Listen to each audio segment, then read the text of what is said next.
Hey everyone, with Thanksgiving right around the corner, I just wanted to take a few seconds and express my sincere gratitude to all of you for all of your support this past year that you've shown me.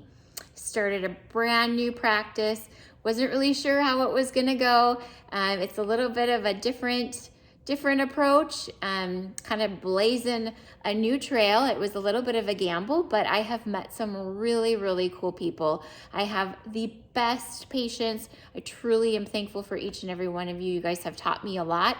I learned from all of you and the conversations that we have and the exchanges that we have, and you're the nicest, kindest, smartest people, and you've made it so enjoyable. So thank you from the bottom of my heart for continuing to support me and my new practice and just what I'm about. So it really means a lot. With that said, I'm really excited for this month's topic because brain health is a topic I feel very passionate about. I love teeth, obviously. I love talking about teeth. I love oral health.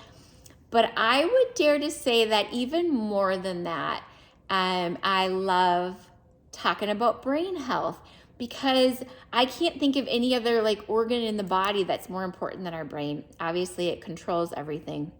And we only get one of it. And I have these past several years, I have watched a slow and steady decline of some of my dear family members who are suffering from neurodegenerative diseases, and both on my husband's side and on my side of the family. And that's been really hard to watch. It's also really been a wake-up call for me and my family to help us to kind of reevaluate some of the things that we're doing to ensure long-term brain health in the years to come. And it even caused me to get my genes tested. I some of you might know this. I talk about it. I'm pretty open about it. But I got my genes tested a few years ago and found out that I do have the Alzheimer's gene, or apolipoprotein 4 is what it's called. And wasn't a huge surprise to me given my family history. But I just wanted to know, and I wanted to know because I think it's really motivating for me to realize that I have to be diligent for brain health. Your genes are not your destiny. Thank goodness for that. Thanks to the new field of epigenetics, we can, by altering our environment, we can either turn on or off our genes. And so your genes are not your destiny, but what it tells me is that I just have to work a little bit harder maybe than other people and be a little bit more diligent. And with that in mind, I have picked and selected certain topics in dentistry that relate and enforce and encourage brain health. You can read more about those below, but if you go on my website too, you'll find that my services that I'm passionate about and that I offer, and they've done a lot of extra studying and continuing education in our airway health, because sleep and sleep quality and directly has a huge direct effect on brain health. And so we want to make sure that we are sleeping good, that we're getting good quality sleep, and that we're getting enough oxygen. And so sleep is a question I ask every single one of my patients about. Are you sleeping good? Are you breathing good? How are you breathing, right? And so we have those conversations, and airway dentistry is a huge topic I'm passionate about because of its effects on brain health. The other one is mercury. That was the very first thing I did, was become SMART certified, which stands for Safe Mercury Amalgam Removal Technique, because I don't believe mercury belongs in your mouth. It crosses the blood-brain barrier, and mercury is a known neurotoxin.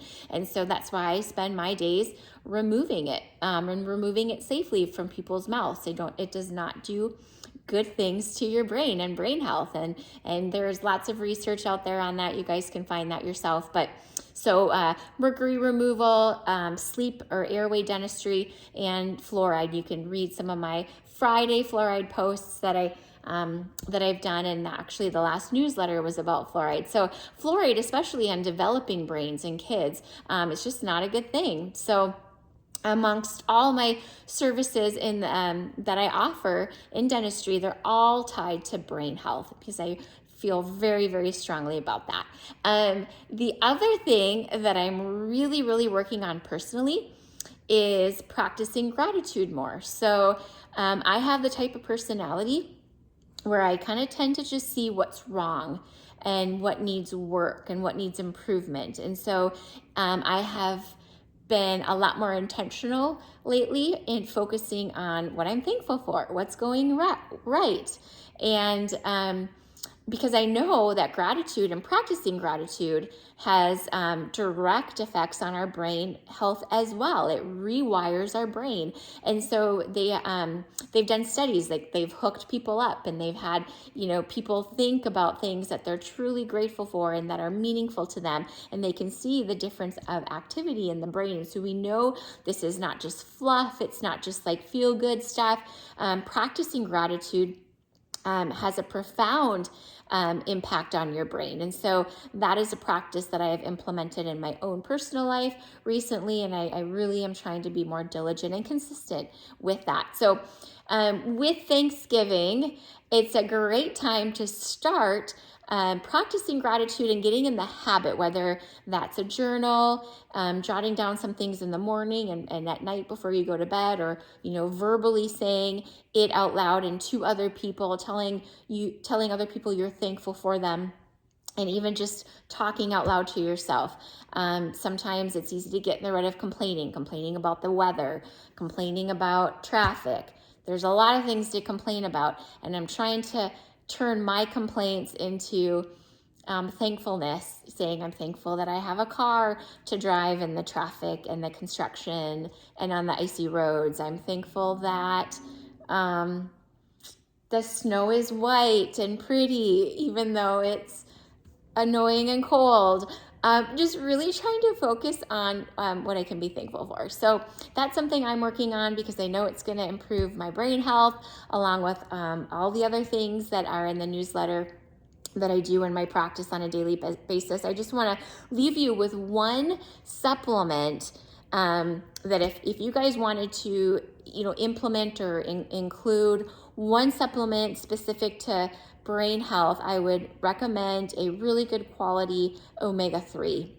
The one that I personally love, I really love this brand, the Barlean's brand. I don't know if you guys can see it. This video is getting long. I'm really sorry about that. But I like to take my fish oils or my omegas in liquid form.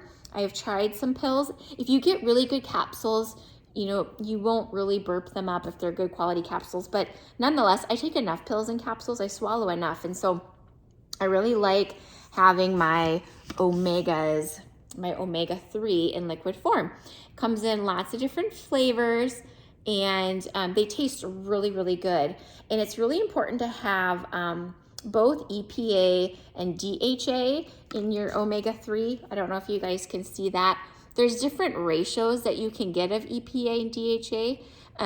And there's, you'll find different information on the correct ratio of EPA and DHA, but you want to have both of them in your omega-3 supplement.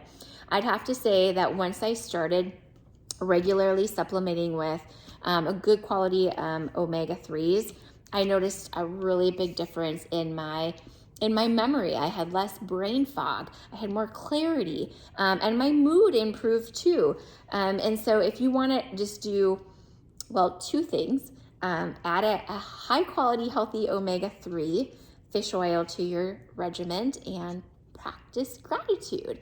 And that will be a really good start on your journey towards brain health. So thanks for watching. You guys are great. Have a happy Thanksgiving, and we'll see you in December.